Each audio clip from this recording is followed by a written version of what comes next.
Hi, I'm Slade Ham. This is the Slade Ham Experiment. I come to you every week from my midnight spaceship. Today, not so midnight. I've got a co-pilot in the ship as well. My good friend and content creator, Jerry Wayne Longmire, is here. Jerry has over 800,000 subscribers across the social media platforms. He has crossed the billion impressions threshold. These are insane numbers. You want to know how he does it? We're going to talk about it. You want to know what he does? We're going to talk about that too. There's helpful stuff here, whether you're a content creator in your own right or just a fan of Jerry Wayne. Sit back, relax, plan to learn something, and enjoy yourself. It's a wide-ranging conversation with my good friend, Jerry Wayne Longmire. And he gave me this MP3 disc, and it was just a compilation of everything Bill Hicks. And I'd never heard of this guy, but he sounded like me. He had that Texas in him, and I was like, who the fuck is this dude talking about? Life's just a ride, and like stuff just like threw me. I mean, not just his comedy is hilarious. So he's talking about cops and the lady running over her husband. It's all hilarious. But you're not used to hearing philosophy. But then the acid philosophy that came along later is just so. I got off into this dude like, holy hell, who is this gene? Like, it was the first time I heard somebody doing it. I was like, well, I can't do that. I don't know what that guy's doing something I can't do. I heard Jeff and those guys. That's what I do at the barbecue. You know what I mean? Like, it was easy to be lulled into thinking it was easy when it's not. Jeff Foxworthy is a tremendous, brilliant comic, and he doesn't get enough credit for that. 100%. But I heard this guy and I was like, well, I can't do that. That's cool. And you couldn't find any information on him because the internet still wasn't a big thing. There was no Wikipedia. You couldn't just go, oh, who's this random thing I'm thinking about right now? I spend 2 hours a night in Wikipedia hole still when I hear about something. I had learned about the Leidenfrost effect for 2 hours last night. Ah, the little bouncing water drops? Watching STEM videos and stuff because I saw a guy put his hand in molten steel and not get hurt. And I was like... Somebody explained to me the math, but, right? And also, so I can file this away in case I'm ever pushed into lava. There's like so many. But you couldn't do that in the 90s. Well, you could. You had to go to the library and you had to go poke through a catalog of cards and ask some old woman to point you in the right direction. And then you had to sit there like a nerd. I would just do cocaine with strangers and ask them questions. Turns out a lot of my pre-99 information's not correct.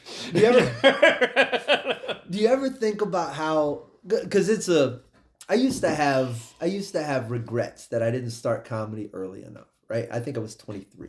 And I would always look at people who started when they were 18 and say to them, well, I wish I wish this, I wish that.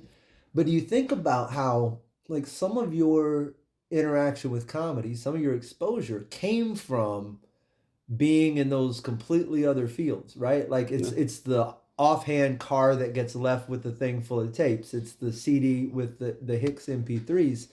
Do you find that if you go straight from high school to comedy, like you're an NBA player, or is there something to life experience there? What I have noticed, what I've seen for the people I've studied and the comics I love and the comics I've been friends with is the people that go straight to that become incredibly technically proficient joke writers. A lot of them end up with writing gigs. A lot of them are great performers too. They learn the mechanics of performing until they're unstoppable.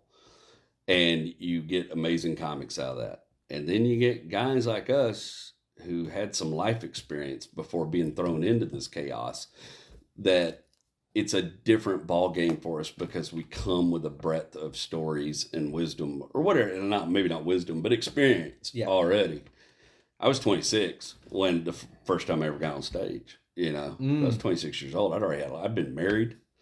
I've been married, divorced, to a stripper. Like I had a life. I had a business fail. My record business failed spectacularly. And funny enough, the guy that I was roommates with and my business partner at the time, sometimes I feel like I stole his dream.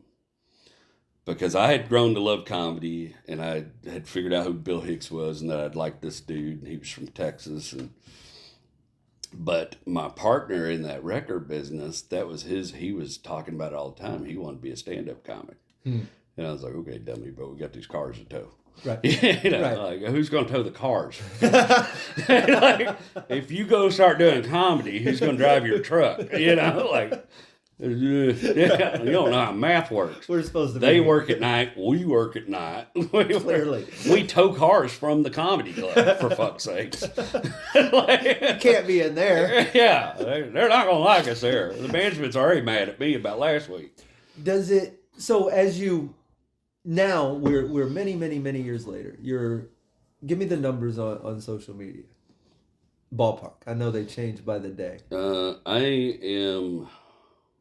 Man, let me just look at the pillar, because that's the easiest way. Where's Brian Carey? Because I know you crossed the coveted 100,000 person mark on YouTube, which just hit that. Which they'll send you a plaque, I hear. Yeah, I had to apply for it. They sent me an application for the award, because it's not just you have to have a spotless record. You have to have. Yeah, you're an ambassador for YouTube at that point. And they don't do the awards for people that are reposting. It has to be original content. And so they're like they've gotten real serious about all that. All the platforms are cracking down on that. And we'll certainly get into that, because I've seen a lot of it. Right now, total fans is at 840,000. So you're near the million mark. With a total estimated of 1.1 billion impressions. Those numbers I are can't staggering.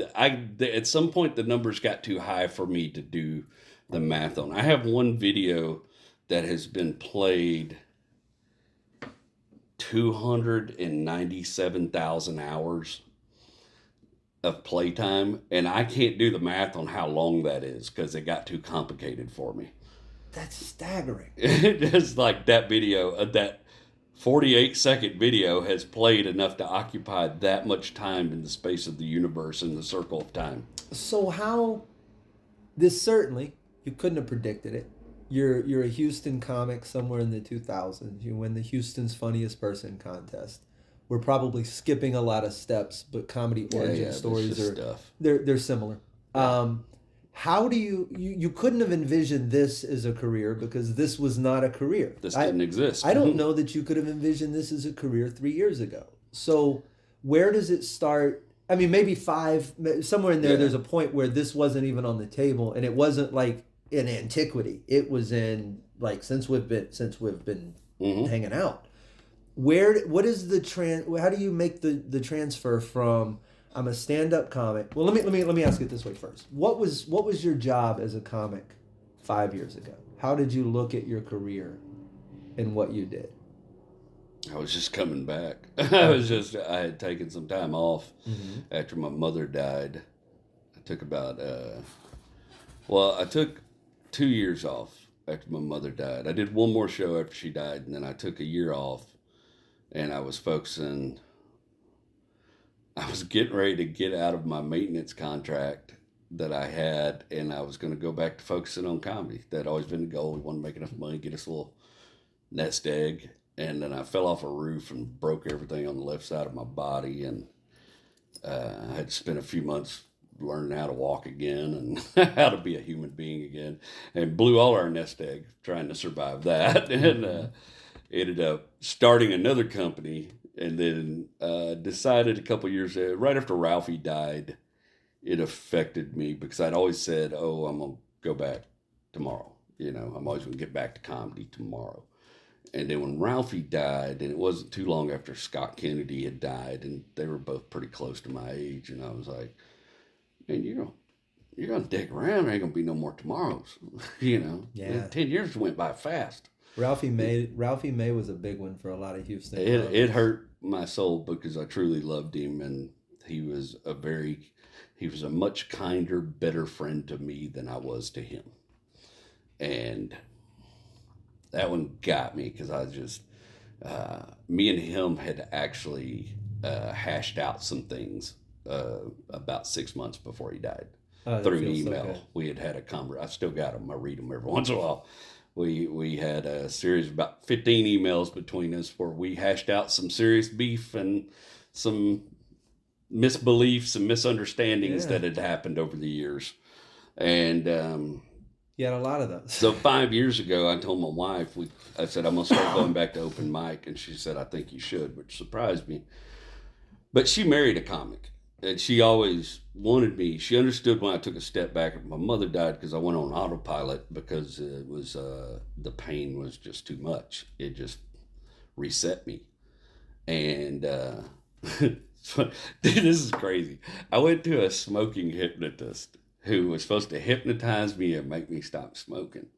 And this dude was really smart, and he explained to me how hypnotism works. And for all people, oh, it's voodoo. No, it's science. And the way alpha and gamma brain waves work, and we hypnotize ourselves on the daily. Mm-hmm. But this guy hypnotized me to help me quit smoking. But he did a regression when he hypnotized me. And what happened is I didn't quit smoking. I quit smoking for like 2 weeks, but I started writing.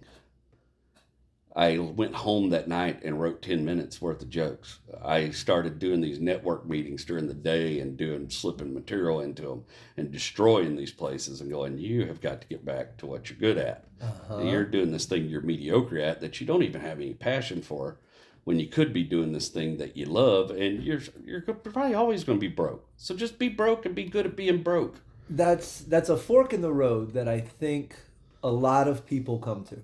Right? Anyone who's ever had a young life dream, right? Something you did in your teens, something you remember as a kid, something you moonlit as in your 20s. Maybe you were in a band, maybe you were a comic, maybe you were a painter, whatever it is.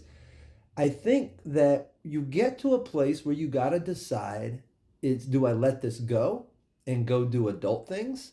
Or do I figure out a way to keep this in my life? And I don't think that you have to permanently always turn the corner. It's not binary, right? Like I'm either professional person over here or I make a living doing stand-up comic. Like there's a lot of space you can spend doing other things, right? Living some life, still doing that. But when I see it in really good artists, when I see people who I know had, at least in my own dumb way of looking at things, when I know they had it, and I'm like, oh, you picked the wrong door. Yeah. And you can't talk to them about it because that's just salt and lemon in a cut. But you, from a distance, it hurts when it's people that you really legitimately. I have seen some people disappear that one of them, I just was so shocked by it because I just like, dude, you had. I had to look at some point, and I tell this story often about my mother. The last time I saw her, she told me it was after they brought her home, but she was under hospice care, and she rallied, and we went to see her, and she told me, we took the kids and Rachel, and she told me that night, she patted my hand and she said, go home and take care of your family. And at some point it became clear to me, am I taking care of my family by making them money and being a miserable human being who's not enjoying his life? Or can I take care of my family better by having less money, but being passionate and showing my kids a model that there is more to life than just grinding and working. There is some sort of joy to be had in this experience. How did this conversation go with your wife? Very well. She backed me 100% on it. What did you say? How do you... it didn't come along quite like that. I've had time to think about it since then. But basically, she knew that I was unhappy. And she knew that I was happy when I was doing this thing. And she also knew that by this point in our lives, we had owned 2 businesses. We'd been through major financial disappointments, up and downs, life-threatening injuries, the loss of both of our parents at that point. We had just lost her dad, and we weren't happy where we were. She was. The thing I didn't know, I thought that I was making her happy by doing all that. And I didn't know that inadvertently I was making this person I cared about more than anything in the world unhappy. Oh, you brought your old codependent muscles into it. Yeah. I did not know we came down for a wedding in Houston, and we went to Ryan Thalburn's bar. Uh-huh. And we just wanted to see an old friend and hang out, right? Me and Ryan kind of started in the same class, and I just think he's a fantastic human being. And so we sat in Ryan's bar, and Ryan said, we do open mic here every Wednesday night, and it's nobody you could just come back and start over. And me and Rachel thought about that, and I started coming, and she was very supportive of it. I would pack up my diesel truck and drive 2.5 hours and come down on Wednesday night and do my set and take some notes and then go back home and go to work in the morning. And I came back there was a misbelief to me that was represented to me by people who maybe actually believed it. Mm-hmm. But my first time around, you remember, I shot up pretty quick. Mm-hmm. I came through the scene pretty fast. I was a working comic really quickly. How many years had you done it before you won the contest? Before I won, 3 years. But the first year I did it, I got second. 3 years is. That's yeah. So I've been doing it a month when I got second to Sarah Talamash. Right. And beat Harris Whittles. I think I just that year. Wow. And so it was, but there was a lot of, because I was friends with the guy that owned the comedy club, Pete, and because I ended up dating the general manager of the comedy club, Rachel, way after my successes. You could see how some people would put those together. And so there was this common thread of conversation that I would hear snippets of about how my success was due, in fact, to the part I was friends with Pete Prelli. Of course. And I started to believe that at some point. So when I came back and started from nothing again, not knowing anybody, I saw you one night at Darwin's. You were like, what the hell are you doing here? Yeah, tell me. And to come through and just whip through it again, I was like, no, that was my litmus test. It was my... oh, man, you've been believing the wrong, dumb thing for a long time. You went out and got some contrary data. Yeah. So I asked that because for all intents and purposes, for someone listening who's like, oh, well, this is great, but you got 20 years in the game and blah, blah, blah. It's expected that you'd have these millions of followers. But it's only been a 5-year journey. Granted, you got stand-up skills from back in the day, and that will keep you alive in comedy clubs and allow you to come back. Mm-hmm. But the skill to just start from nothing, to go to open mics, to work your way through it, and then I'll allow you to tell me the story of then to now, which has been basically a vertical part of the chart. But for the average person, this thing can catalyze like that. I mean, I remember you when you didn't know what a video was. Yeah. That's the part that sitting across is so astounding. You're like, this is such a small window of time for anyone to become successful and good at something. But I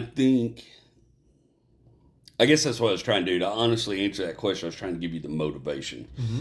So I came back as a grown man with a family, with responsibilities, and a knowledge that I need to make about this amount of money every month to keep us alive. And we sold our house and we sold my business. And so I walked away with a good starting chunk prior to the pandemic.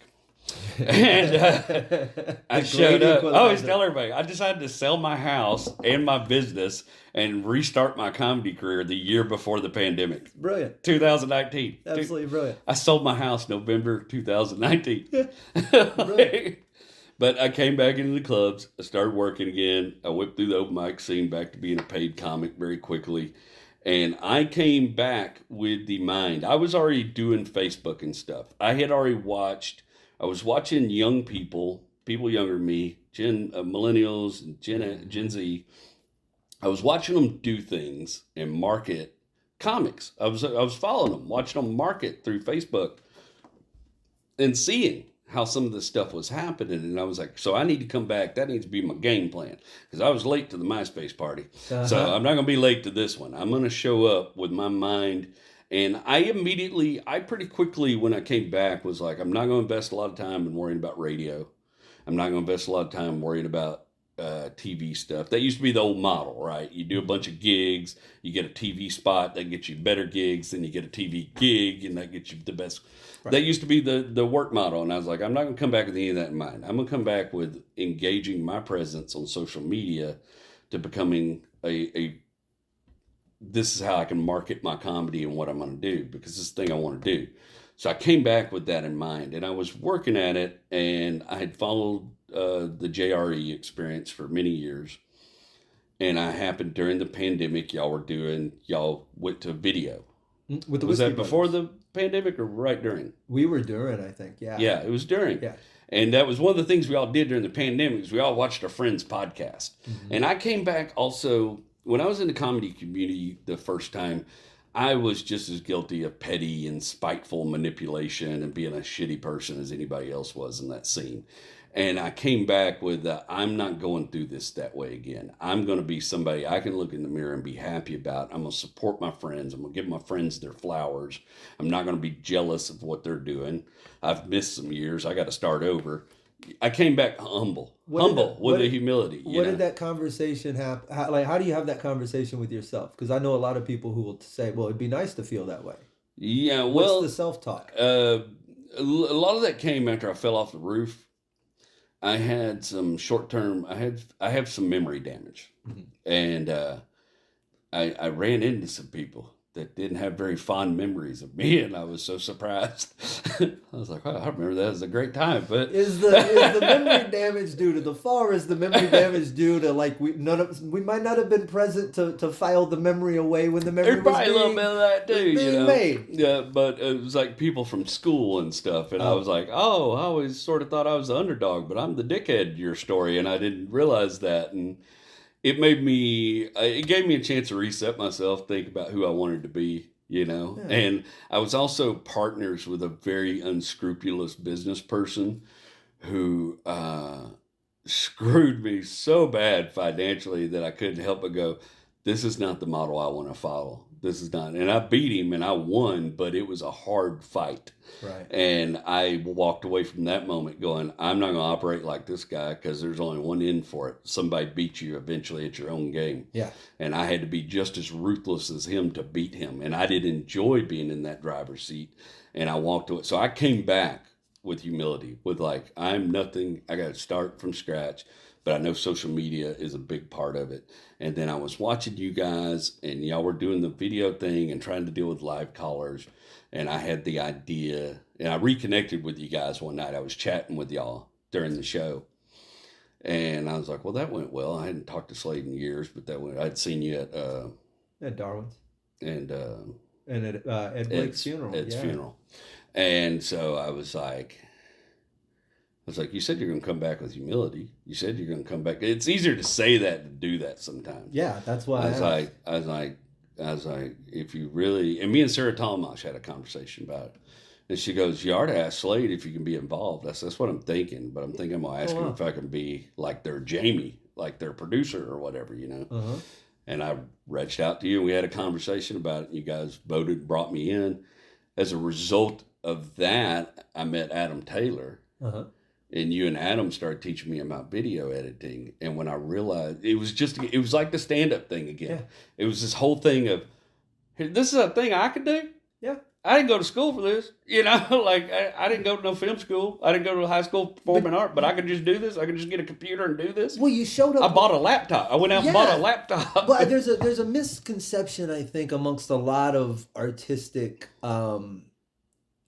endeavors. And it's that the whole job is the technical part, right? Like filmmaking, you're coming into something with, you already understand storytelling, you already understand presentation, you have so many of the parts that someone that was like, I'm going to learn to make film would have to, somebody who goes from high school to film school is literally learning from the ground up how stories are constructed. You're kind of coming in, you're like, oh, well, I really need to know how the camera works. I watch behind the scenes on movies all the time, and I'm like, and the director will be talking about how the story is constructed. I'm like, do you not know how to tell a story? That's the easy part of this whole thing. Right. The hard part is picking the right camera. Yeah, it's setting these damn lights. I want to know how you made everything look sepia. That's what I'm here about, Batman guy. I don't need to know how you come up with a story about a dude fighting crime somebody else wrote for you. But now you've got all these skills at your disposal. Yeah, I went to YouTube U. I bought a laptop. You started teaching me stuff. I downloaded DaVinci. I started filming some things. I made that little the Under Advisement series, which got a little bit of traction here in the local community. And then we continued doing things together that got me interested in doing sketch stuff. And me and Trey did some of those things. And when we decided to record my comedy special, I said, I have this thing I want to do. And you said, well, I'm not doing anything, so let's do this. I remember how you worded it on another podcast. It was something like, oh, what's the worst thing that could happen is fuck my buddy's special up. Well, part of me, I need to learn for myself. And this is, he seems to leave the keys in the ignition. But you and Adam. And I trust myself as in this case, drunk driver. Yeah. I can get us home from the bar. Yeah. This was the worst that could happen. And Adam was giving us, technical advice. And I was like, well, let's just do this damn thing ourselves, and so we did it. Because I wasn't far ahead of you in terms of filmmaking. It wasn't like I had some, Yeah, but your passion about, I didn't understand, you understand photography, which is a good start. Fair. Because then you know how to frame things. Right. And in the beginning, I didn't know how to frame anything, and there would be crap in the background, and there was all these things, unnecessary headspace that you and Rachel sort of drilled into me, like that looks like shit, and here's why, or not like that, but sort of like that. Like, so, how much of that do people just not think? Because I know for me, I didn't think about it. Right. Until y'all told me I needed to. It's not in your head until it's in your head. How does someone go learn what they need to do? If someone was starting right now. I suggest, man, I'm kind of torn on this. So I learned a lot. Because you can't really answer this. The real answer is go live 20 years of your life, pick up some hard technical skills along the way, and then shuffle that deck up like a son of a bitch and see what cool comes out, right? You're a deck of shuffled cards that look like cars and look like video production and look like stand-up comedy and look like hillbillies, right? Yeah. That's if you shuffle all that together, that's you get Jerry Wayne Longmire. Yeah. Right. But for anybody else, I don't think you can skip any of those components, right? If you don't have the lived life, if you don't have the technical skill, and if you don't have the actual artistic skill, then you're screwed. But all that said, how would you do it? Well, YouTube U helped me. I spent a lot of time watching, but I would go to YouTube. The problem is people approach that sort of thing and they go to like these content creator coaches and these people that guarantee you they can grow your account. And they go to it the same way they went to college because somebody told them that's what they needed to do and they just went. But there was no passion. Everybody talks about your passion, but your passion also has to include the drive to learn about your passion. Yes. On the back side of it. You can't just be like, I'm passionate about turtles. Oh, what kind of turtles are there? Well, there's them red ones. It's passion. It falls under action. It's you can be as passionate as you want to about anything in this entire world, but if you don't get up and do it, it's just simply get in line with all the other passionate people who came to that fork in the road and had to make a decision. It's the 10,000 hours. Yeah. I've got 10,000 hours in carpentry. I've got 10,000 hours in cars. I've got 10,000 hours in stand-up. Mm-hmm. I'm working on 10,000 hours in content creation. I'm real damn close. Mm-hmm. And you got to figure out how many of those you're going to have in your life and what you're going to put them to. I got another 10,000 hours in being a good husband. So, I mean, you got to figure out what, and 20,000 hours trying to figure out fatherhood. So it's you got to figure out what those are for you. I went to YouTube U with passion. I would go, I want to animate this picture and make this do something. Mm-hmm. I want to make it look like this. I want it to seem like this. And I started doing that stuff, especially after we made the special. We released it and just didn't get a lot of eyes on it because I didn't have a big following. I had like 600 followers on YouTube when we released it. And we somehow squeezed 700 views out of that, which was amazing. Right. I got half my followers that night.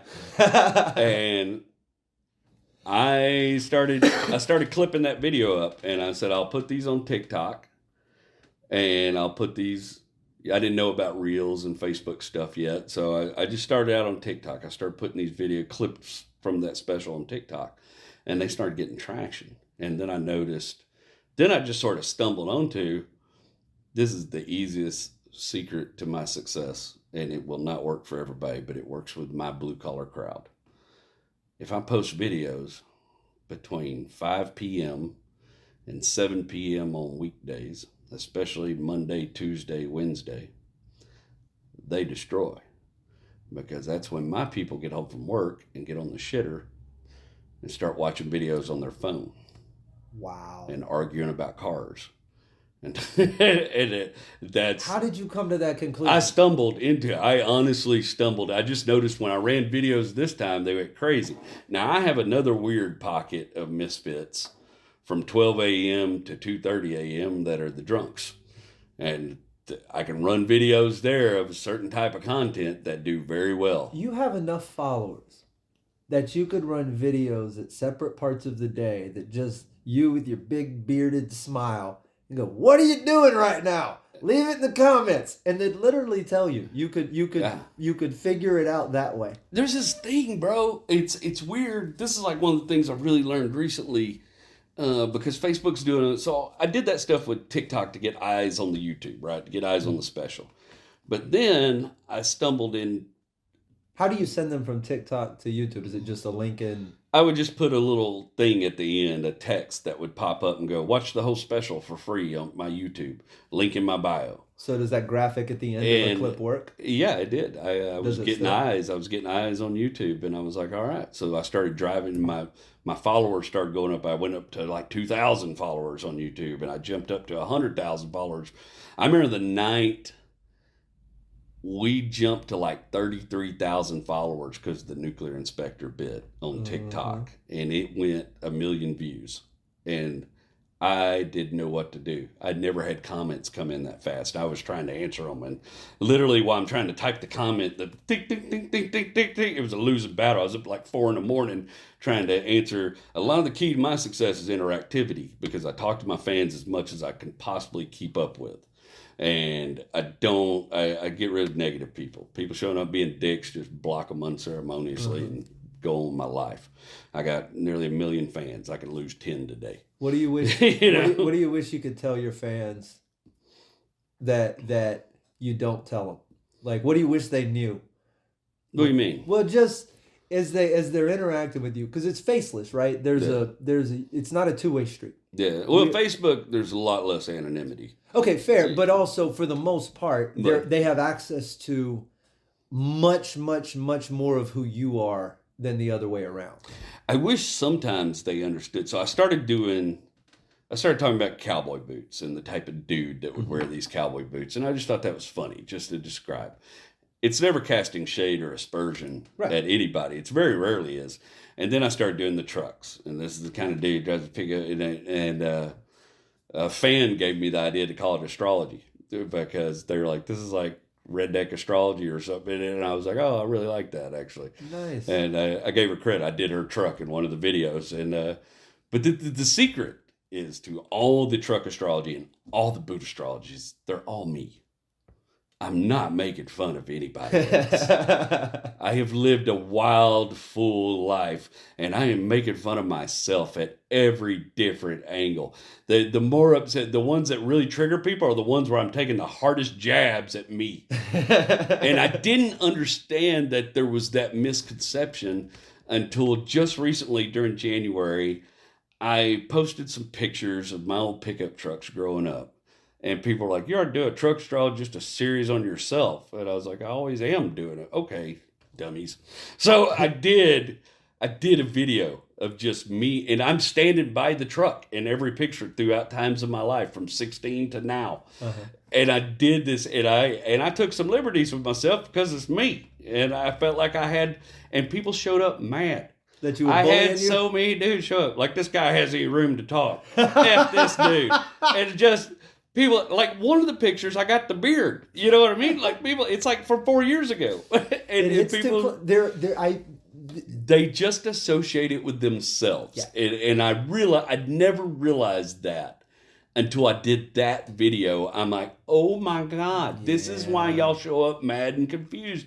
You think I'm talking about you. You just happen to be a version of me at some point in my life. Because I'm either talking about me or I'm talking about somebody I love.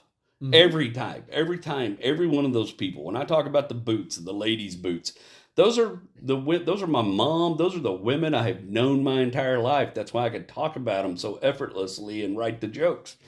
Right. It's never about these strangers who show up, man. Even these guys that submit their trucks, I don't know anything about them, but I know somebody in my life that liked that kind of truck. That's what comedy's supposed to do, and I think that's what's lost in short form to me, is that, and I think it's the nuance. It really is, in that you can stay in the pocket and stand up and sort of play with an idea long enough for an audience to know that you're playing with an idea and not attacking, right? But in 15, 25, 45 seconds, you sort of make a flash judgment and flip up and you're on to the next thing. And you have this weird emotional chemical reaction that doesn't last long. And then you're on to the next thing. And then the next time they see you, it triggers that thing. I emotionally don't like him. Yeah. And that's the stand-up in the long form. You can sort of sit in it until they get it. And I really realize, I go, people are going to show up mad no matter what you do. Mm-hmm. But my percentage of people that show up mad to the percentage of people that show up happy it's unlike anything else in life. Yeah. Because I worked in construction, and when you do jobs for customers, when you do a bad job, they will tell everybody they know. Uh-huh. They will keep your name in your mouth as long as they possibly can until the next thing makes them mad. Uh-huh. If you make them happy, they don't tell a damn person.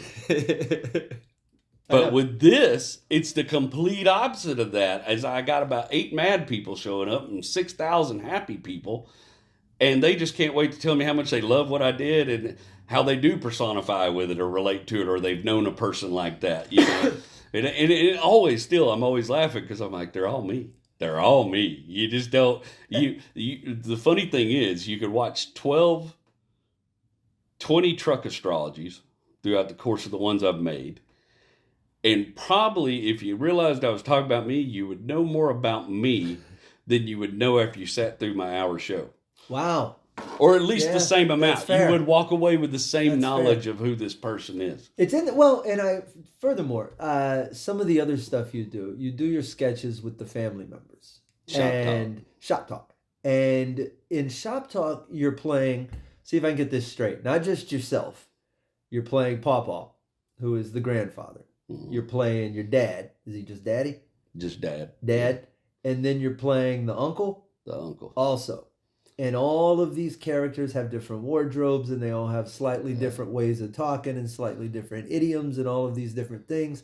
Yet, they're all sort of versions of you.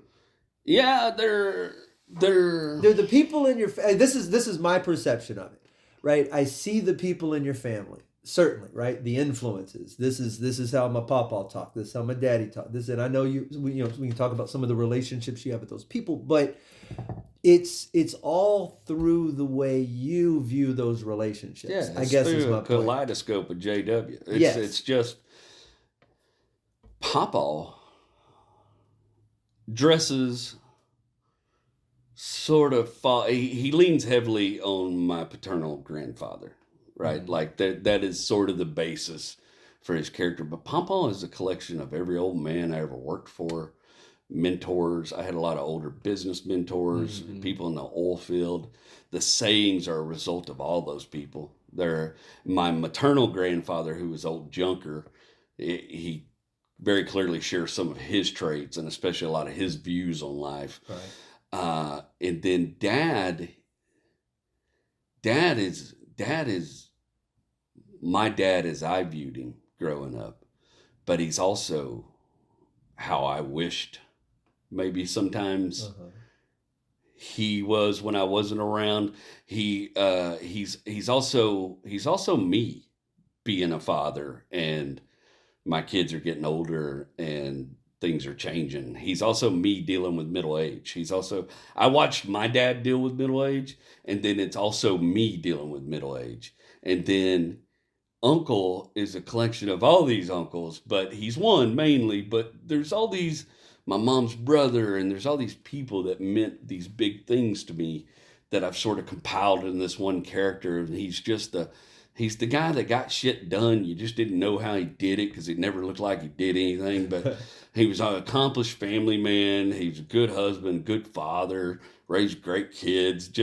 But just never looked like he was doing much. But he was also he volunteered at the church, and he worked on the church bus, and he was a mechanic, and he built this house by himself. He was just this guy. He's this collection of men I admired in my life, and especially this one.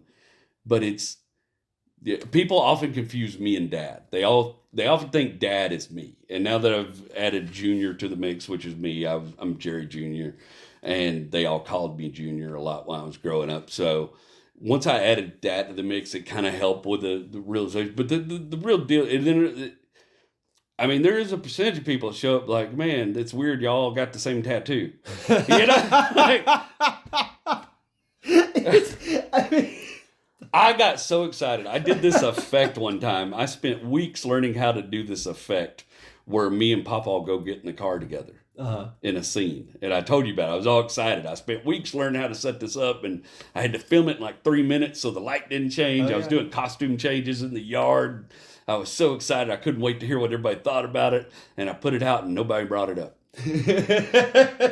And then, like, after 3 days, the video went viral. And then after, like, 3 days, somebody was like, man, I can't believe you got Papa to get in a Cadillac. I'm like, y'all really think these are different people? I mean... I have trained you to believe these are different people to the effect that some of you believe they're different people. If it's a good enough illusion, and it's hard to walk the line, right? Do you know? I don't even know whether it's better for them to believe it or for them to know that this is tongue-in-cheek, intentionally not. When they believe it is, it sort of hits me like, man, y'all have no idea how much work I put into this. Also, I mean, anybody who believes that, you should be able to get $100 a ticket from. And then the people that are like, oh, you do it so well, I forget this isn't 3 people sometimes. I'm like, okay, so you understand about what I've built here. How much content are you putting out in a week?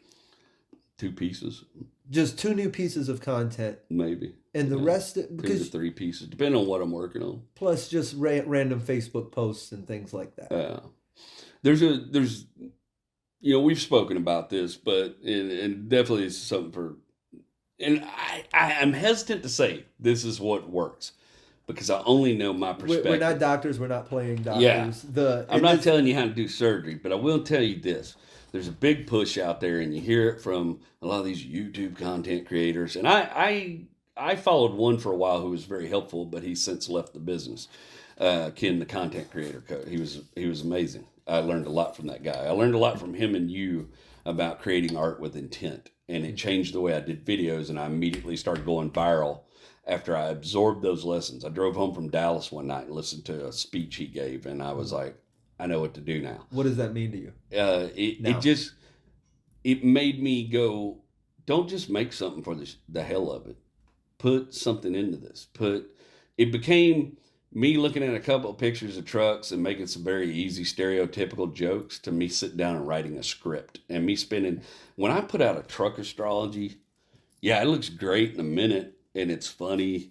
But what they don't know is that I got up in the morning, and I had my coffee, and I sat on the back porch, and I looked at these pictures of these trucks, and I thought about people in my life, and I thought about my experiences with people, and I wrote a really funny, about a 5-minute long script for this thing. And then I go in there and I film it, and it's about 7 minutes. And then I strip the guts out of that to the funny and put it in a minute. And by the time I'm done doing all that, I have about 8 hours tied up in that video alone, just in the actual writing, filming, production. That's not including the days spent distributing, marketing it, putting the right hashtags on it, trying to get people interested. Yeah. None of that's included. So they see, he puts out a 60-second video and it gets 300,000 views every time he does it. That realization that, it's because the gamble in art is that you're going to connect, that what you make is going to find its audience. There is no formula for that. There may be formulas for the short term, right? But there's no formula, I think, for being a career artist for the rest of your life, right? At least in my head. You can disagree with that. What I found out is very much like that. You have to stop worrying about that. Exactly. That is not the important part of the formula. That will come organically if you're making things that you find funny. Because I guarantee there's 100,000 people out there that find the same thing funny as you. Yes, but they're on the internet. But it's a even that being the case, there's no guarantee that you're gonna find them. No. Which is why, like what you do, what I think I tried to find with the special and some other things that I've been doing, as the last few years we've all figured out, is even if that doesn't connect, you have this great piece of art, right? Like it's you don't go, well, I'm still anonymous and all I have are the fail videos I reposted. That's you have these characters you've created, this world you've crafted, these scenarios you've painted and acted out and managed to capture. And if you put it all together, there's hours and hours and hours now that make up a body of work that if no one had found you, you still would have. Yeah. And that's a soft pillow, man. It's kind of fun to look over. I just recently had to take my entire catalog of, not only, I made some blooper videos at the year end, and I went through, and there's just, stuff of me on film that didn't make it into a video, stuff I said I thought was too mean, or just, there's one where I'm in character as Pawpaw, right? And I'm in character. When I'm in Pawpaw, I'm in Pawpaw. Yeah. And the dryer buzzer goes off, and I just drop it, for fuck's sakes, just completely break character. And then right back, come on, Rumble, and get myself back in character and do the rest of the set. So it's fun. Like, I just moved all that to a bunch of T1 drives. Oh, and it took hours. Yeah. It took hours. Yeah. And I have this, and I told Rachel, I was like, these go in the safe. These are the legacy. If something happens to me, you have money here. Yeah. This is what did Mike Berry call it? Currency. Yeah. You have currency here, babe. This is like me putting away silver in the walls. I'll put this, don't let it get burnt, don't let it get wet. You find you a video editor, something happens to me, and y'all make some magic, make some money. And all my friends support her. She ain't making money off my corpse. She's trying to feed our babies. What would I got your back. So we got video evidence. What would your path be in stand-up, or what is the path as a stand-up if you don't do content creation? I think you still have to rely on clubs and one-nighters or cruise ships, But a lot of people do cruise ships and clubs. The reason for the grad, obviously clubs, you want to build a fan base, you want to be in front of people. There's lots of ways to do that. Polar Bear Gonzalez went all around the country booking his own theaters and built him a fan base from all over the world, There's a lot of ways to do that, but the appeal with the clubs and the cruise ships in general, and I've heard two different arguments for cruise ships. I've heard, you're in front of 300 people every time you go on stage, and you can build a fan base out there. And there's a lot of people who have gone out there and have wasted and squandered that opportunity, and then there's a handful of people like William Lee Martin that went out there and built a fan base and then came home and really worked on that. To me, there's no appeal to do that at this point in my career, but I'm sure there is for other stand-ups. But to me, there's no appeal to do that because the big draw to those things is the money, is the steady money and the big paychecks. And they can be you can make a good living if you get in the right club chains, what's left, and you get the right cruise ship gigs. You can make a pretty good living. You're going to be gone all the time. You're going to live in situations you might not enjoy, but you will be in front of big crowds every night. You will have an opportunity to build a fan base and work on your craft. Well, I think there's a number of sliders or dials that every comic, to pick the art form, is trying to maneuver them in a way that you maximize, right? Like you're putting the stats on your car. On the video game, right? Do I want more engine? Do I want more tires? Do I want more whatever?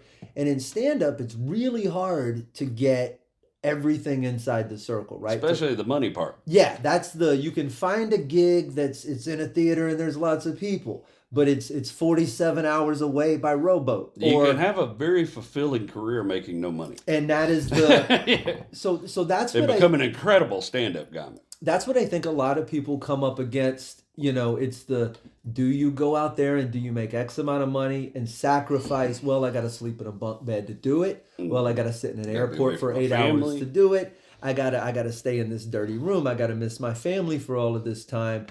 Versus the alternative, which is now this astounding world where you can just sort of create the stuff that's in your head. And then I guess for me, stand-up's a vital part of like the equation. It's probably 80% of what I want to do. That's my heart. But you're able to fuck with the recipe a little bit and kind of find a way that you turn down the time spent away from home, you turn down the discomfort of those other things in exchange for, I mean, it doesn't seem like the risk is that high if you're willing to sit down and intentionally go, I'm going to spend the next year, 2 years, whatever it is, creating this digital empire.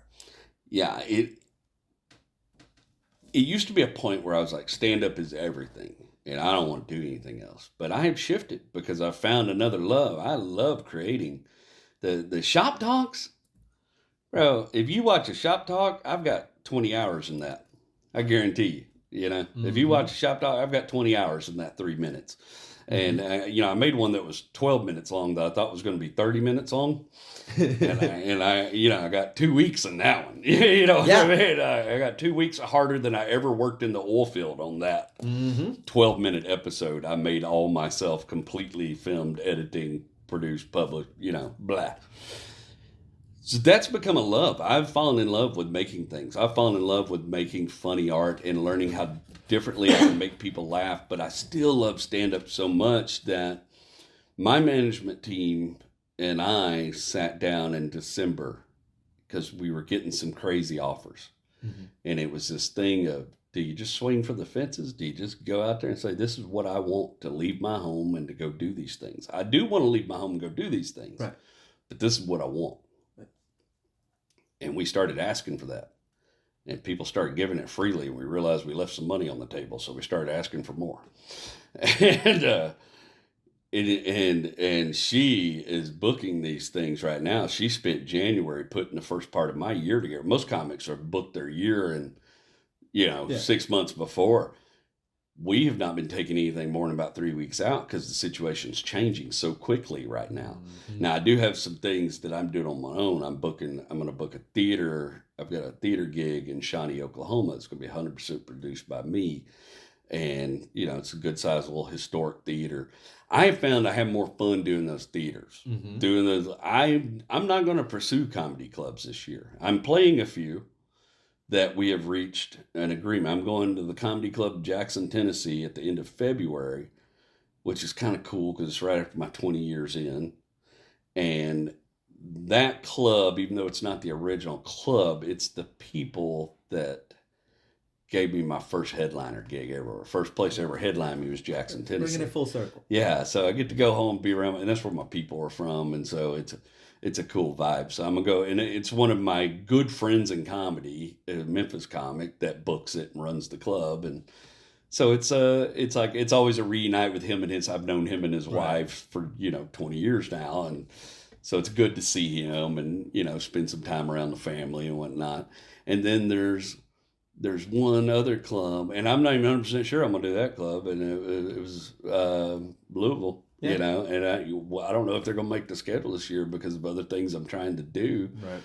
And I am trying to talk to Stardome, but I've got some ends helping me with trying to make something happen there. But everything else we are putting together. I also have this, I did some stuff last year for the World of Outlaws racing organization. And it's dirt track sprint car racing that I grew up in. I just love it. And I'm just an unabashed fan of the sport. And they've sort of brought me on to kind of be a part of the organization and go out there and do meet and greets and hang out with the fans. And they came to me after Christmas and were like, we want to do a lot more this year. And so I've got races booked.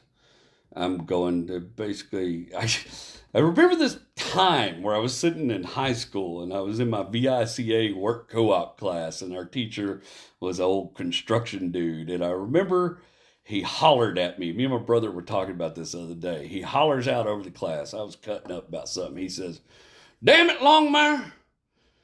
You think you're just going to sit over there and make your little jokes and talk about cars all day and somebody's going to pay you for that shit? Actually, it turns out Sure it's enough. come full circle, Mr. Bland. Wow. I'm getting the check now.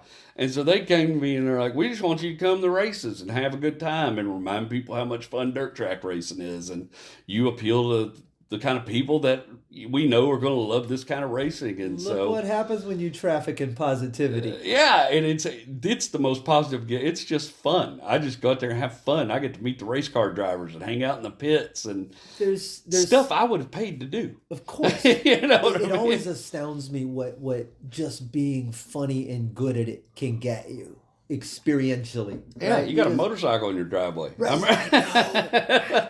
We went to Africa. Exactly. Those things. That's the thing. I was standing in Kenya going, Yeah. they were taking stuff out of my left hand Yeah. because they were worried about me not getting a good machine job. And I'm the only person in my family that's ever been to Africa. Yeah. And whoa, that monkey just took something out of my left hand. Yeah. Should have been holding out with my right hand. The monkey wouldn't have got that food. There's something to what you're doing is intelligent. I've been exploring this on my own on the solo show, just thinking through kind of the thought process of one, the changing landscape, right? Where it's headed, what's going on, what stand-up even is anymore. Like you have to dismantle all those walls and buildings and things that you had built in your brain that were the city of stand-up comedy, because it's not that anymore. You're like the old guy just yelling, well, it's not like it. Well, it isn't. So now what? And as I look at all of that, I realize that the best thing I can do is stop calling myself just a stand-up comic. That's such a tiny name and So label limiting. completely, when there's so many stories to tell, and that transcends stand-up. Stand-up's my favorite, right? But I want to write another book. I enjoy making travel logs. I like doing solo there's so many You different were one of the ways. guys, like with Slade Runner and stuff. Yeah. I was like, okay, I'm putting together, like you put together a film about our trip to Africa that I just love. It's heart-wrenching and beautiful, and it's an intimate look at part of what we did. I have put together a film about that I'm not done with yet, that is narrated by a person who hates to travel. And it's a complete other look of that whole same experience. I romanticize it sometimes. You have a beautiful eye, and the way you look through the world is absolutely addictive, and I'm a fan. But I had this idea after I watched yours, like, what if I told the story of the guy that got drug along behind him? Oh, that's so funny. Well, the guy that was 100 yards behind him the whole trip. The guy that didn't fit in airplane seats. The guy that had a lizard jump on his penis. I kept looking back for you in the heat and making sure you had a water.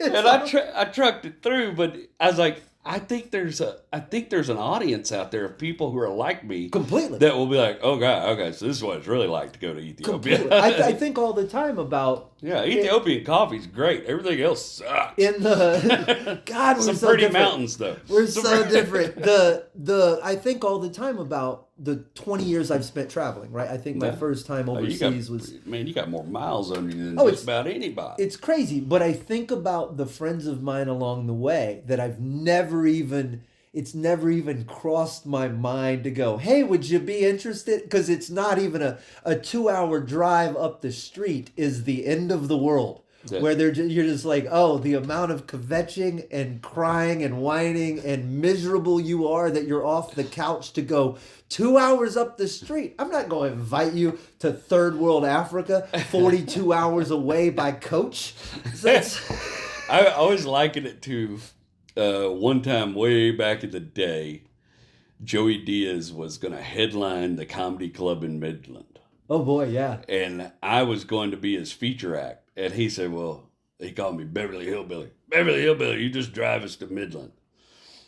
And 8 hours of Joey in that car to Midland is what my experience in Africa was like.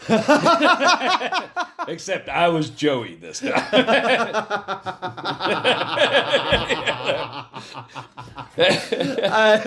I am so glad you had the experience.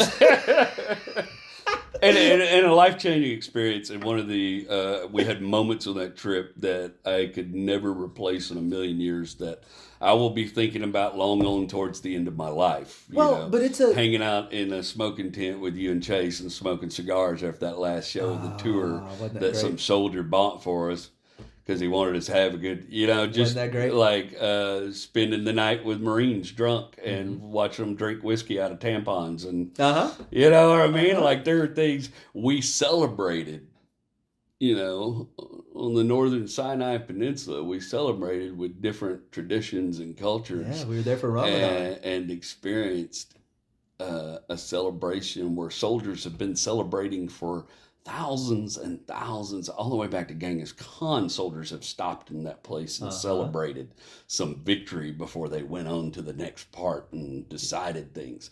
That land has been occupied by so many men on a journey to do work, and we had that experience with a bunch of Colombians. Yeah. Didn't we? We sang David Allan Coe with Colombians. But I remember on that trip too, and I think that's what a lot of people who think about doing this for a living don't always take into account. And a lot of, from my perception, your struggle on that trip was not just the heat, because we all were, but the separation from your family that you're not ever gone from. Yeah. That was a 3-week trip. We weren't gone. That wasn't a hop, skip, It's the longest I've ever been away from my children. So does some of that has that played into your decision making? Yeah, that's my strategy. I'm trying to make it the goal, and what me and management have figured out is that I can travel about twice a month, in and out, and do a gig in a place where I want to do a gig, in a theater where I've got a pocket of fans and a group of people that'll support me and come out and buy tickets to see me, and I can spend a day in the local culture and have some good times, and then come home, and then I'm present. I'm home the rest. Yeah, I'm making. I have a work week. My work week is Monday through Friday. I am working on making content. I may only release 2 pieces a week, but a lot of work goes into all that. And then there's also keeping up the interaction. I spend 3 to 6 hours a day interacting. Posted pictures, but detail. What you find, I used to hide all my interests because I thought I was a dork. I grew up a dorky kid, and I used to keep you're one of the people who just unabashedly loves the things you love, and you're one of the happiest people I know. And it helped me learn that it's okay to be that way, to just unabashedly love the things you love, from weird cars to automotive knowledge to all that sort of thing. Like, I even love arguing with the guys about cars, because truth be known, there's always the guy, this guy don't know shit. Right. Let me tell you something. I would put my general automotive knowledge base. Maybe I don't know everything about a diesel, and I get some stuff wrong, and they go nuts when I get something wrong. Right. Yeah, I don't know everything about diesels. But I would put my general automotive knowledge base against the history of cars, up against most people. And aside from Jay Leno, I'm going to feel pretty good about going into that fight. Right. You know what I mean? This trivia contest. But isn't that cool, though, that we live in a world where you can cultivate a community of people who can cordially actually have conversations, I don't mean to be that alliterative, about cars. And that you couldn't have done 20 years ago. You couldn't have found all these people to talk about the thing you love so much. When I was a kid, when I was young, me and my dad was, now he had a good job, manufacturing plant, but my dad was one of the few men. Back then, you had to know somebody that knew how to do something. Mm-hmm. You know what I mean? There wasn't Wikipedia and YouTube and all this stuff. So there was one dude in the county that knew how to work on Volkswagen air-cooled engines, and it was my dad and his brother. They were the 2 best around. And people brought their Volkswagens from all over for them to work on, and their trikes and their motorcycles, because they were really good at air-cooled engines. Mm-hmm. And so I got into the Volkswagens and everything, but it was like, even back then, when I had the Volkswagen, I was into the Volkswagen. I was the only dude I knew that was into Volkswagens, and like 3 guys at the Volkswagen shop. You know what I mean? There wasn't, but now I could post a picture of a Volkswagen, and I can talk to 260 people about my love for air-cooled VWs, and just have a conversation. And then these people, they know you after they're like, oh man, I'm into those too. I'm into this too. So I do a lot of this on my page. Like I bring those. What I found out in January is that I have built a fan base that is largely made up of people that like a whole lot of things I like. You know what I mean? Mm-hmm. Like, and I can enjoy that and celebrate that with them. And it gives me one more way to interact with my fan base and build a stronger following. And also, which is important, the interactivity is the biggest part of the internet success. And it's the hardest part because it has to be genuine. Mm-hmm. And you also open yourself up to a lot of abuse, and you have to mentally fortify yourself. If you're overweight, people are not going to be able to wait to show up and tell you how fat you are. If you got a chipped tooth, everybody in the world is going to know about that chipped tooth. I mean, if you have any flaws, you're scared of being discussed. You're about to put them out there for the whole world to see, and they're going to come for you because there are just some people in this world that ain't worth crap. Yep. They're just ugly, mean-spirited people. And they're out there unchecked. And they're mad at the people who have taken a chance and they're usually behind the screen. There's miserable, insecure people too. Yeah. It's definitely, I am very careful when I make my jokes, when I do my stand-up. I also came back to comedy in an era of when cancel culture was becoming very predominant, and we were figuring out, hey, you got to watch your step nowadays too to be successful. Yeah. And I strive very hard to make sure that my material and my content does not make fun of people's sexuality, their gender, their race, their ethnicity, or appearance. I don't make comments about people's size. I don't. You watch it. Everybody go, oh, yeah, you do. And go listen to them. Tell me where you find it, because you're not. It's not there. I got vetted, by the way, just recently, and I can't talk about it a whole lot, but it was a situation I told you about last year where this producer approached me, and the situation's taken off, and I'm being vetted very hard. And he's like, look, I can't find anything. I was like, I know. Yeah. And he's like, I'm going to ask you right now to tell me if there's anything. I'm like, there's like 3 Whiskey Brothers episodes. Everything else right. is okay. Stay out of the Whiskey Brothers library. We'll be fine. I feel like that's been a slowly burning fuse to a bomb for about 30 people for the course.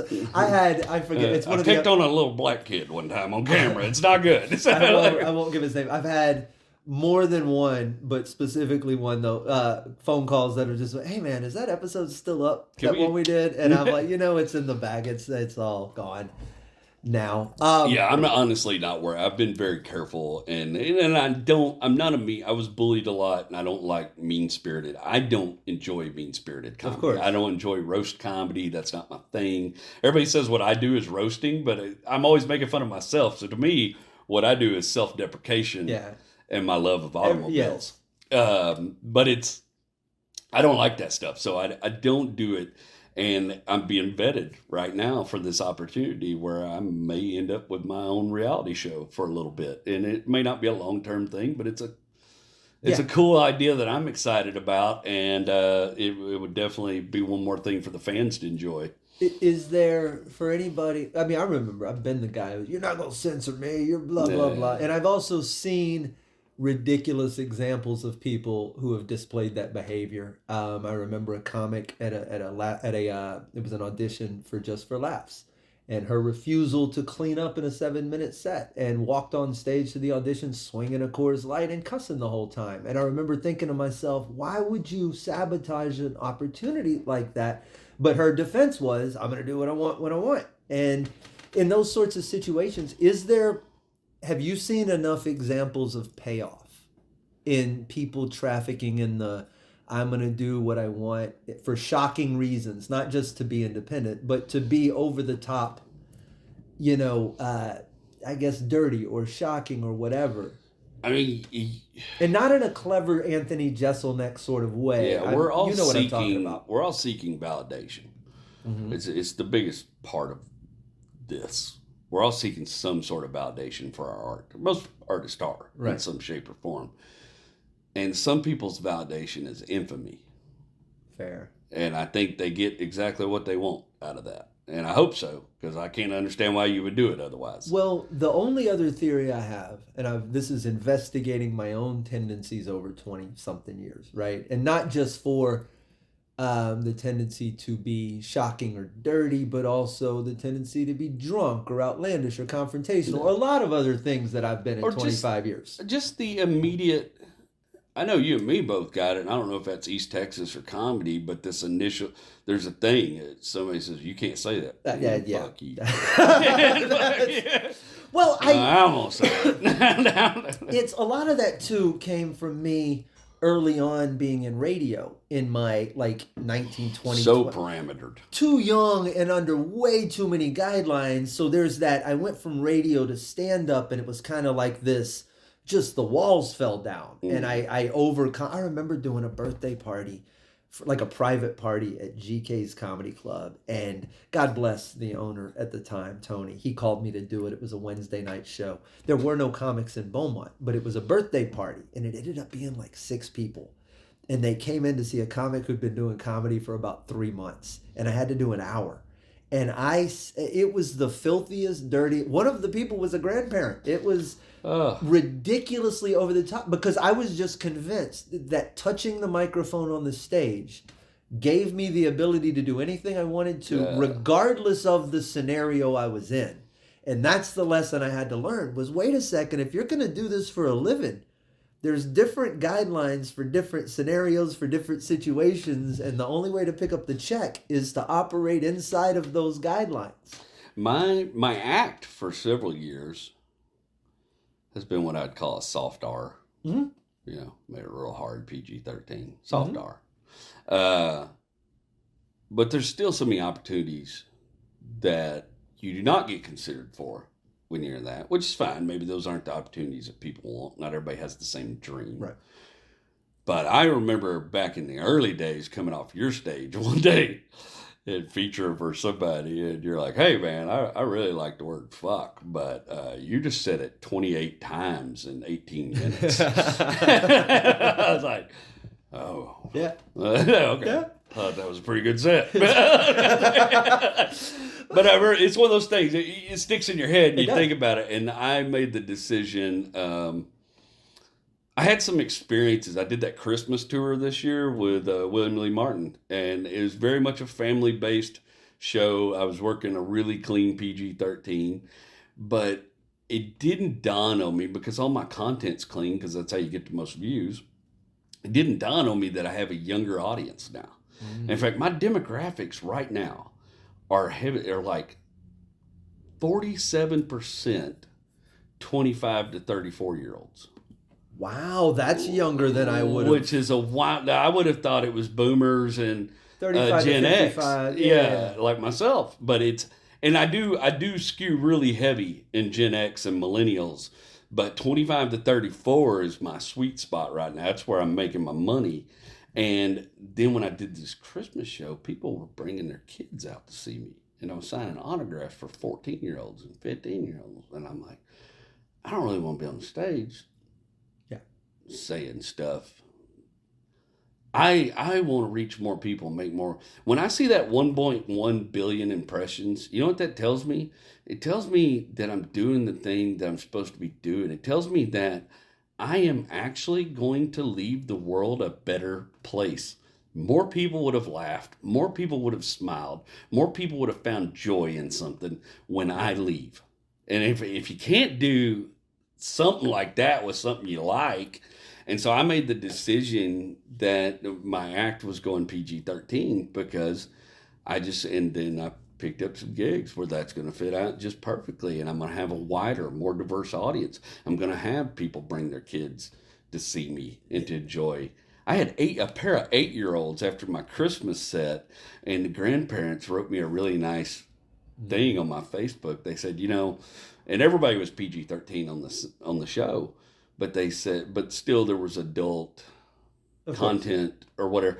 And so they were like, our kids just enjoyed your show so much because they understood, because I was talking about Christmas lights and Christmas stuff. And they were like, they just enjoyed what you talked about so much. They were laughing and getting the jokes, and I just really enjoyed that they had that experience, you know. It's harder to work that way in terms of just the effort required to think it through, to stay if you were not a naturally clean talker. No, I love to curse. Yeah. I love. I'm a F word away from a full blown temper tantrum at the time, you know. But it's harder. But it's back to the intent, right? If you put in that work, just like if you're writing a brand new hour, if you're doing a lot of things, it's so much different than just going up and surviving on stage where you're just the guy. Oh, I got everything at my disposal, all my words, all my jokes. I just got to make it through the next 45 minutes, and then I always thought that was freeing. I thought that was freeing. I know, right? You know what I mean? Like as an artist, I was like, you have to have parameters. This is freeing, right? Yeah. And then when I made this decision and I started going back through the stuff I do want to go in this next special we're going to make, I was like, all right, well, I need to make this fit within these parameters, and I still need to be able to discuss these subjects. And let me tell you, driving home from Dallas, rewriting bits, that was freeing because it made my brain work. My brain said, oh, bro, let's throw it down to granny gear. Let's figure this out. Yes. You know, I dug out of the mud, and it was. I came home energized. I came home. I have been so happy. You can't pick from everything. It's you have to go. You have to go. I'm gonna narrow this down to some good choices, and then I'm gonna do that thing. But that I can do anything I want to do is exactly why most people do nothing. Yeah, that's when you have. I have deadlines now also because I've signed this affiliation with GiveMeTheBend.com, and I'm doing stuff for them. Now he's got me filming commercials and stuff for him, but they don't mess around. They're like, hey, I need this by February 1st because it's got an error. Yeah. So it's got to be finished, you know? And so I have to dedicate a portion of my week to, hey, this is on our deadline. This has got to be, but it makes me work so much. I know it's such a dumb thing to say, but it makes me, I focus. I get out there and I go, okay, well, this is what I want to accomplish in this time period that I need to get out so I can get paid on and pay the bills. That's the thing with the cruise ships for me now. There's not much. I know what the cruise ships are paying. There's a ceiling. They can't compete with what I'm doing already at the house. Yeah. And I know because I showed it to one of them and he was like, holy cow. You know what I mean? Like, I know they can't compete with what I'm doing already. Mm-hmm. I know the metrics on comedy clubs. I can go to a comedy club in Kentucky and I can do 6 shows and live in a shitty hotel for 4 days and drive 30 minutes back and forth to the club and hotel and burn up $200 worth of fuel and get paid about $1,000 to do 6 shows in front of 40 people. Or I can risk $800 to rent a theater one night, fly there, fly back, spend about $1,200 total to maybe make, right. It's a serious chunk of money. You've done the right math. You've gambled on yourself. You've built an infrastructure. You've taught yourself the tools. And more importantly, you're being your own boss, which is, you got management experience, but you're also, it's hard to manage yourself. Very. That's a whole, which is, we could probably do an entire episode on how to just steer wrestle yourself into the corner and make yourself work, because that is giving the reins up to somebody else has been free for as far as the business side. I have given up. I mean, I still know everything that's going on. And I'm still included in every conversation, but I gave the reins of the business side of it up to somebody who is more equipped to handle that than me and has a better drive at their own self-management. Mm-hmm. And she's killing it. And now I can just focus on the art and the funny and the things I want to do. And it's very freeing. That it's parameters, but it's freeing. It's teaching yourself. There's this, we've talked about this before. There's this belief you got to be miserable or unhappy to be successful at this. It's the biggest myth. And I think we're all psychologically damaged. Well, so I was just about to say, I think a lot of comedy pain is easy to mind, right? Chaotic, tragic situations. I just know how to find the funny in them. But the belief that you have to continuously stay mired in that and just subject yourself to terrible people and toxic behavior and ridiculous situations to do this for a living, that's an unfair tax, and it's not true. Pablo Picasso says there's no art without struggle, right? That's fair. And I think he didn't finish it. I think, yes, without that catalyst, there's no art. But you don't have to stay in the struggle to create art. No, not. You just have to have the inspiration. Well, but also the struggle too. The struggle doesn't have to be pain in your life, right? The struggle sometimes is me versus the words. It's me versus the page. It's me versus an idea that I can't get to lock in place. That I imagine it's like a woodworker or a machinist having pieces that don't fit, and my brain will struggle with that. And then when that pops, it's ta-da. Like, I don't know that I've ever made anything worthwhile that I just began and finished, and it was like, oh wow, we didn't. None of your favorite things. Nothing decent, right? Like, it's all this iteration. I just finished this. I had done this new Slade Runner video for part of Argentina, and I was done with it. I'd shipped it off. Our buddy Chase DeRusso took a look at this and that. Everything was synced. I had already uploaded it, was scheduled, and I was on a walk, and I didn't like that. There was a part of that won't get out of my head. It won't let me accept it as finished. And I came back and I revoiced the entire thing. And it was like, okay, now we can do it. And it was just, I wasn't allowed to ship it that way. Yeah. It was too easy the way it came. And I was sitting wrong with it. I have a shop talk I've been working on. I was going to release 6 episodes ago. And trying to capture the emotion with what I'm talking about. Yeah. Trying to tell the story correctly in the short form. I've rewritten the script. I've filmed parts of it, thrown it away. I will have, when this one comes out, it'll have 300 hours in it easily. Yeah. But it'll be one of my favorite ones when I finally tell it the right way. Well, and if you've done your job right, which you have, anybody else listening, those 300 hours are actually really fun.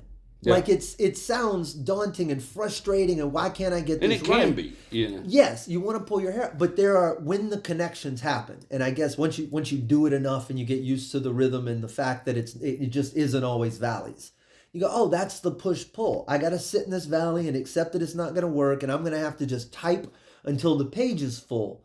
But if I do that, when I get to the end, it will have turned into the thing I need it to be. And then you get the up. And that is the struggle, right? Yeah. And that is fun if you enjoy it. And you have to kind of embrace it. And it took me a while to learn that.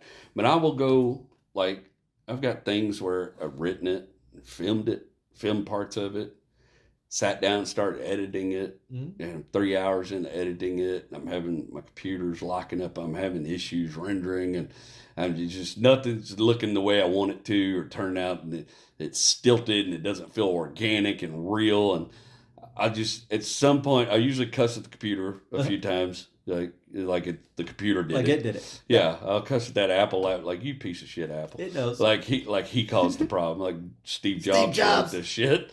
And then I'll go and I'll turn on Grand Theft Auto 5 and shoot everybody in a white truck for an hour. I don't know why. Just mad at white trucks. Yeah. I need a victim. I need a person. What they did too. Yeah, they look like apples. And then I'll just come back and okay.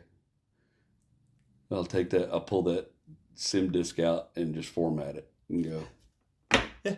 Here we go. Let's do it again. Yeah. That's for anybody listening who feels frustrated. It's where the best stuff comes from. Yeah. Before we get out of here, anything else you'd like to tell people? Anything else we missed, did not cover, you have coming up? That probably won't matter, time sensitive wise. But anything we didn't do? I don't feel. There's an unturned over stone. Good. It's I'm proud of you. It's good to see what you've done. This has been the last couple of years. Like I said, it's been the chart looks like that. And that's the funny part of the fandom, though, is because they love me, right? And they love everything I'm doing, but they just don't know that they're just on the part of the iceberg the Titanic could see. Yeah. They don't know about, driving and opening for Dustin Diamond and, driving 4 hours in a Hyundai with a slipping transmission. And yeah, man. they don't know about a place where going to a bar where do you want a body shot is the most terrifying thing you've ever had to really think about beside actual death. They don't know. They're like, we've been with you from the beginning. Like, there's some parts y'all missed. Yeah, well, Jerry Wayne Longmire, overnight success. I guess if you do it right, that's what it's supposed to look like. It looks exactly like this. I'm proud of you. I'm happy for you. At Jerry Wayne Longmire on all things social media. Yeah, the new website is up. JerryWayneLive.com. Very simple. JerryWayneLive.com. Everything you need to know. Tour dates, links to all the socials. Tour dates, links, shows, all that good stuff. Thanks for watching. I hope you dug my conversation with Jerry Wayne. Please hit the subscribe button down below. It's going to let you see everything I do coming up, including my new comedy special. There's also a link down in the show notes. It'll take you over to my newsletter, which gives you bite-sized little nuggets of things just like the stuff we talked about in this episode today. Thanks for hanging out. Thanks for being here for the Slade Ham experiment, and I will see you on another episode soon.